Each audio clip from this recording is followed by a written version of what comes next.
है, वजन बढ़ता है एक्स्ट्रा कैलोरीज इंटेक करने से। जितनी ज्यादा कैलोरी आप इंटेक करेंगे उतना ज्यादा आपका वजन बढ़ता रहेगा। सो कौन कौन जाता है, किन कौन कौन जानना चाहता है कि किन किन वजहों से वजन बढ़ता है? अगर आपने उन वजहों को अपनी जिंदगी से निकाल के फेंक दिया तो आपका वेट मेंटेन हो जाएगा। कौन कौन जानना चाहता है? जल्दी मुझे बताइए, कौन कौन जानना चाहता है कि इन इन वजहों से वेट बढ़ता है? देखिए, कोचेस भी कह रहे हैं सर ये तो बहुत अमेजिंग नॉलेज है, ये तो सबको ही जाननी चाहिए। वैसे तो सारे कोच देते ही हैं, लेकिन सब लोग हैंड रेज कर रहे हैं, तो this is my responsibility to deliver you such amazing knowledge about the fat gain कैसे होता है ना। सभी लोग तैयार हैं इस नॉलेज को जानने के लिए? थम्स अप करके मुझे दिखाइए कि सब लोग अटेंटिव हैं कि नहीं है, सब लोग एक्टिवली बैठे हैं कि नहीं है। And I request you all people कि जितने भी लोगों ने अपना कैमरा ऑफ करके रखा हुआ है, ये जो भी इधर उधर भाग रहे हैं या जिन्होंने कैमरा ऑफ करके कुछ अपना काम कर रहे हैं, वो भी ध्यान से सुने। माइट बी पॉसिबल कि सबसे ज्यादा जरूरत आपको ही हो इस चीज को सुनने के लिए, ठीक है? तो एक्स्ट्रा जो हम खाना खा रहे हैं, कभी भी हमारा खाना खाने से वजन नहीं बढ़ता, वजन बढ़ता है हमारी बॉडी में एक्स्ट्रा कैलोरीज जाने से, ठीक है? मैं थोड़ा सा आपको नॉलेज देना चाहता हूँ उसके बारे में, तो आप बहुत ध्यान से सुनेंगे, बिकॉज हम बहुत सारे लोगों की हमेशा ये शिकायत रहती है कि सर हम खाते तो बहुत थोड़ा सा है, लेकिन पता नहीं हमारा वजन क्यों बढ़ जाता है। सर हमने कुछ खाया भी नहीं था, 10 दिन रूटीन भी अच्छे से फॉलो किया, पता नहीं क्यों वजन बढ़ जाता है। सर हमारा तो वजन ही कम नहीं हो रहा है। सर हम तो बहुत अच्छा रूटीन फॉलो कर रहे हैं। अभी सबको अब मूल्यांकन करना है खुद का कि हम कितना अच्छा रूटीन फॉलो करते हैं, राइट? हमें क्या करना है, इस चीज को बहुत ध्यान से समझना है कि वजन हमारा आखिर क्यों बढ़ता है। आपको इस चीज को ध्यान रखना है कि वजन कभी भी खाने से नहीं बढ़ता है, वजन हमेशा बढ़ता है बॉडी के अंदर एक्स्ट्रा कैलोरीज जाने से। तो इसको आसान भाषा में समझते हैं कि कैलोरीज आखिर होती क्या है, ठीक है? आप कितना खा रहे हैं उससे ज्यादा जरूरी क्या है? उससे ज्यादा जरूरी है कि आप कितनी कैलोरीज पूरे दिन में ले रहे हैं और कितनी कैलोरीज खर्च कर रहे हैं। वजन बढ़ने का असली कारण जो है वो आपकी बॉडी के अंदर एक्स्ट्रा कैलोरीज जाने से है। इसको बहुत आसानी से समझेंगे हम लोग।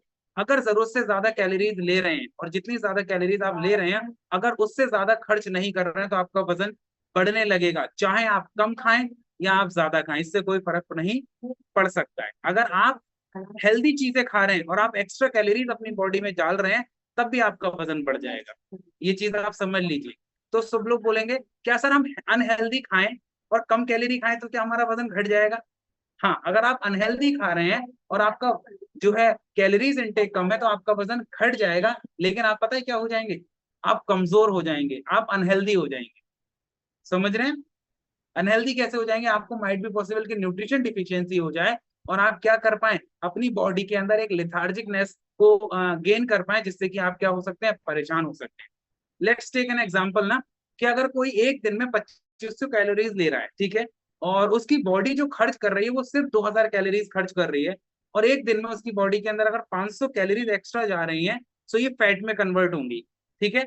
तो इस हिसाब से अगर मैं 7 दिन की कैलोरीज लगाऊं तो 3500 कैलोरीज, 3500 कैलोरीज एक्स्ट्रा गई। इस हिसाब से आपका कम से कम आधा किलो से 1 किलो फैट आपकी बॉडी के अंदर गेन हो जाएगा, जो कि सरप्लस में जाएंगी। अगर कैलोरीज इन ज्यादा है और कैलोरीज आउट कम हो रही है, तो सरप्लस में जाएगा, वजन बढ़ेगा।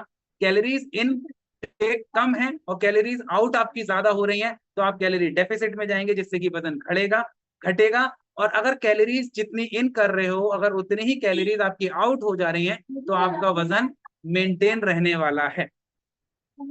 ज्यादा क्वांटिटी में अगर आप हेल्दी फूड खा रहे हैं तो आपका वजन बढ़ा सकता है, अगर कैलोरीज ज्यादा है तो। और कम क्वांटिटी में अगर आप अनहेल्दी फूड खा रहे हैं तो आपका वजन घटा सकता है, लेकिन आपकी हेल्थ बिगड़ेगी। तो अब करना क्या है? अब करना क्या है? ये तो असमंजस वाली बात हो गई ना, कि करें तो करें क्या, कि ज्यादा खाएं कि कम खाएं? और अगर कम खाएंगे तो पता कैसे चलेगा कि कम खा रहे हैं, और अगर ज्यादा खाएंगे तो पता कैसे चलेगा कि कम ज्यादा खा रहे हैं? तो ये तो सर आपने बीच में लटका दिया ना। तो इसीलिए हमें क्या करना है, अपनी कैलोरीज को मेंटेन करना बहुत ज्यादा जरूरी है। मेंटेन कैसे कर सकते हैं? हमें अपने फूड का पता होना चाहिए कि हम कितना फूड खाते हैं, और उस हिसाब से हम खाना खाना जब शुरू करेंगे तो हमें पता रहेगा कि हम कितना खाना खाते हैं। लेट्स टेक एन एग्जांपल ना, कि अब छोटी सी बहुत आसान भाषा में समझते हैं कि अगर मैं अपने रूटीन की बात करूं तो मेरा रूटीन कैसे रहता है। मॉर्निंग की क्लास हमारी कितने बजे होती है? 6 o'clock पे क्लास होती है, उसमें 1 ग्लास ऑफ 400 ml का हम अगर शेक अफ्रेश लेते हैं तो हमारी बॉडी के अंदर कितनी कैलोरीज जाती हैं 2 स्पून अफ्रेश के अंदर? 3 कैलोरीज मैक्सिमम। अगर मैं शेक की बात करूं, अगर मैं कितना हैवी शेक बनाऊं, उसके अंदर भी मेरी कितनी रहेंगी? 180 to 200 कैलोरीज रहेंगी, बिकॉज हम विदाउट मिल्क ले रहे हैं। तो कितनी कैलोरीज रहेंगी? सिर्फ और सिर्फ 200 कैलोरीज मैक्सिमम। ठीक है, सो काउंट करते रहना कितनी कैलोरीज गई। एंड आफ्टर दैट हम क्या करते हैं? अपना वर्कआउट करते हैं। सो उसमें से आधे घंटे वर्कआउट करने में कम से कम मेरी 100 कैलोरीज बर्न भी हो जाती है। ये मान के आप चलिए। अगर बात की जाए उसके बाद, मैं मॉर्निंग में आके फिर वापस से अपनी अफ्रेश पीता हूँ, फिर वापस से अपना शेक पीता हूँ, तो 200 कैलोरीज का मेरा फिर शेक होता है। एंड देन मैं लंच क्या करता हूँ? लंच करता हूँ 1 बोल दाल, जिसके अंदर 150 से 200 कैलोरीज, 100 से 150 कैलोरीज होती है। 2 रोटी, जिसके अंदर मैक्सिमम कितनी कैलोरीज होंगी? 300। सो 3 और कितनी हो गई हमारी? 450 कैलोरीज।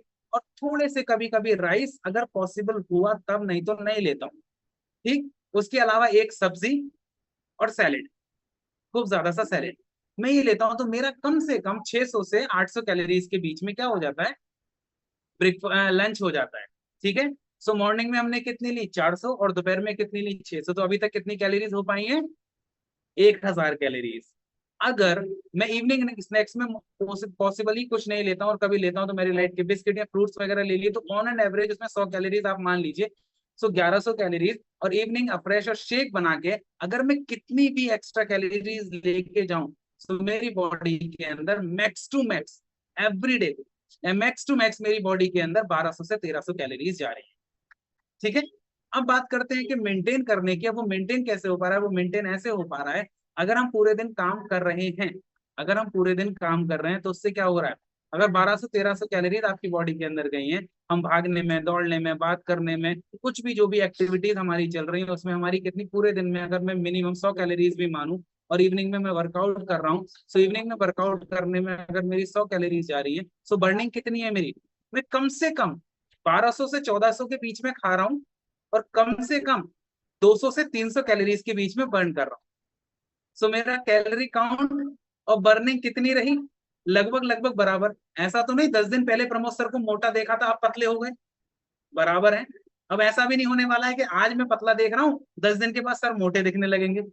नहीं, अब वेट जब लॉस हो चुका है, उस टाइम पे आप जितना खा रहे हैं उतना ही कैलोरीज आप मेंटेन कर पा रहे हैं। तो इसका क्या है? ना ही आपका वजन बढ़ेगा, ना ही आपका वजन घटेगा। अब मैं 67, कभी 67.5, तो कभी 66.5, कभी 68, तो कभी 67। वो एवरी डे में 1 केजी का फ्लक्चुएशन हमेशा चलता रहता है। बट ऐसा नहीं होता कि 67 से वो 72 पहुंच गया, ये 67 से वो 65 बिलो आ गया। वो नहीं होता कभी भी। क्यों नहीं होता? बिकॉज अब कैलोरी मेंटेन चल रही है। मैंने आपको कितनी आसान भाषा में समझाया कि कैलोरी मेंटेन कैसे करनी है। तो यही चीज होती है। अब हम क्या करते हैं बीच में? हम क्या करते हैं? वो थोड़ा सा ही तो आम खाया है, वो सर थोड़ा सा ही तो, एक एक वो था, क्या बोलते हैं, पेड़ा था सर, पेड़े के 3 हिस्से करके एक छोटा सा पेड़ा लिया था हमने। सर वो थोड़े से ही जो चिप्स खाए थे, वो थोड़ा थोड़ा थोड़ा थोड़ा थोड़ा थोड़ा करके, वो एक्स्ट्रा, अगर आप 1200 से 1300 कैलोरीज ले रहे हैं और 200-300 कैलोरीज आप खर्च कर रहे हैं, लेकिन जो एक्स्ट्रा वाली 200-300 कैलोरीज है पेड़े की, चिप्स की, टॉफी की, या किसी भी चीज की, वो एक्स्ट्रा फैट बन के आपकी बॉडी में चली जाती है, जिसकी वजह से क्या होता है? आपका वेट बढ़ता रहता है और आप कहीं ना कहीं परेशान रहते हैं। ठीक है, so this is the wait maintenance. के वेट मेंटेन कैसे होता है उन लोगों का, जैसे वसीम सर है। मैंने वसीम सर जो पहले दिन आया था सिस्टम में, तब भी ऐसे ही देखा था। पहले से ज्यादा स्मार्ट तो हो गए, पीछे कभी नहीं गए। एक बार वसीम सर के लिए जोरदार क्लैपिंग। सलोनी मैम को मैंने ऐसे ही देखा, मोनिका मैम को ऐसे ही देखा, रहमान सर को मैंने ऐसे ही देखा, रीता मैम एंड और भी बहुत सारे कोचेज हैं, मैंने सबको ऐसा ही देखा। अभी कोचेज किस में है, समझ रहे हैं आप? 1200 से 1400 कैलोरीज खाएंगे और 300 से 200 कैलोरीज बर्न कर लेंगे। तो बीच में है हम लोग ना। तो आप इस चीज को समझे। तो जिन लोगों को अपना वेट लॉस करना है, उनको अपनी कैलोरीज को काउंट करके पीछे करना होगा। अब बहुत सारे लोग हैं सर, जूस पी ले, सबसे ज्यादा कैलोरीज जो होती हैं वो लिक्विड के अंदर होती है। If you are taking another type of beverages, जैसे कोल्ड ड्रिंक है, ट्रॉपिकाना जूस है, रियल है, एक्टिव है, या मार्केट में आए हुए जूसेस हैं क्योंकि शुगरी बेवरेजेस होते हैं, जैसे कि आप बेल का जूस पीते हैं, बड़ा अच्छा होता है पेट के लिए। चीनी देखिए उसमें कितनी डालता है वो, मीठा करने के लिए। वो हेल्दी नहीं है, टेस्टी है, स्वादिष्ट बहुत है बट हेल्दी नहीं है, क्योंकि उसके अंदर शुगर बहुत ज्यादा है। सो हम इन चीजों को समझते नहीं। मार्केट का मंगाया हुआ मैंगो जूस आप देखते हैं, उसके अंदर वो पता नहीं क्या लाल पीले जो रखे रहते हैं उसके बॉटल्स, वो डालता है, फिर चीनी डालता है, फिर आइस डालता है, फिर फ्लेवर पता नहीं क्या डालता है, और उसके ऊपर से वो इतना बड़ा जब ग्लास बना के देता है उसमें बहुत कैलोरीज होती है। चॉकलेट शेक्स, बनाना शेक्स, वेनिला शेक्स जो मार्केट में मिलते हैं, एक्सट्रीमली कैलोरीज वाली है। ठीक है। सो हम क्या है, अगर थोड़ा भी खा रहे हैं, अब पिज्जा की बाइट मान लीजिए, एक पिज्जा स्लाइस के अंदर 600 कैलोरीज होती है, और जबकि आपने जो दोपहर को पूरा लंच किया है उसके अंदर पूरी 600 कैलोरीज है। सो मतलब ज्यादा अनहेल्दी या हेल्दी खाने से नहीं है, मतलब है ज्यादा कैलोरीज इंटेक करने से या कम कैलोरीज इंटेक करने से। सो अगर आप अपनी कैलोरीज को काउंट करके रखेंगे तो क्या होगा, आपका वजन बहुत आराम से घट जाएगा। सो मैंने क्या बताया, लंच में आपको क्या करना है, एक बोल दाल खूब अच्छी सी, एक बोल सब्जी ज्यादा सी, एक दो चपाती, और खूब ढेर सारी सैलेड। और 10-11 बजे आप सैलेड तो खाएंगे ही खाएंगे वेट लॉस जो करना है। और अगर आपको लग रहा है कि आपका कैलोरी काउंट ठीक है तो आप राइस भी ले सकते हैं थोड़े बहुत, अदरवाइज लेने की जरूरत नहीं है। और आपका इनफ लंच हो जाता है और आप बहुत अच्छे से कर पाएंगे। और लंच आप जितनी जल्दी करने की कोशिश करेंगे, आप देखना उतना लाइट फील करेंगे, बिकॉज उधर जो है बहुत हमें लंबा समय मिलता है और हम अच्छे से डाइजेस्ट कर पाते हैं ना उस फूड को। मॉर्निंग में शेक, इवनिंग में शेक। तो इसीलिए क्या करना है, इन चीजों को ध्यान देना है। अब बात कर लेते हैं हम वेट गेन वालों की। वेट गेन वालों के लिए क्या है, छूट है, बट ऐसा नहीं है कि उनको हमेशा खाते रहना है, खाते रहना है, खाते रहना है। उससे क्या होगा, आपका डाइजेस्टिव सिस्टम डिस्टर्ब हो सकता है ना। तो इसीलिए आपको क्या करना है, प्रॉपर ब्रेकफास्ट करना है, प्रॉपर लंच करना है, प्रॉपर डिनर करना है, एंड इवनिंग मॉर्निंग शेक वगैरह शेक लेने हैं अपने, जो भी आपके कोचेस आपको बता पा रहे हैं। ठीक है। तो जब आप इस तरह से चलेंगे, मतलब जितनी कैलोरीज आप खा रहे हैं उससे ज्यादा कैलोरीज आपको अपनी बॉडी के अंदर डालनी पड़ेगी, तब जाके आपका वेट गेन होना शुरू हो जाएगा। अगर आप ये सोच के बैठे हुए हैं कि सर ने तो एक नुस्खा दे दिया है और जो है वो आप शेक पी लेंगे और वजन बढ़ जाएगा, ना। With the food, with the nutrition, you need to incorporate your food, कि आपको अपने फूड को मिला करके एक हेल्दी डाइट प्लान को लेकर के चलना है, और आप देखेंगे आप एक्स्ट्रा स्ट्रॉन्ग फील कर पाएंगे। सो कितने लोग हैं जो अपने कोच की गाइडलाइन में इसी तरह का कुछ रूटीन फॉलो करते हैं, उनका रिजल्ट आया। कुछ लोग वेट लॉस कर पाए, कुछ लोग वेट गेन कर पाए, सबने अच्छे से किया ना। तो एक बार अपने कोचेस के लिए जोरदार क्लैपिंग कर दीजिए, बिकॉज उन्होंने निस्वार्थ भाव से आपको बताया बहुत अच्छे से, और उन्होंने आपका वेट लॉस कराया और वेट गेन कराया।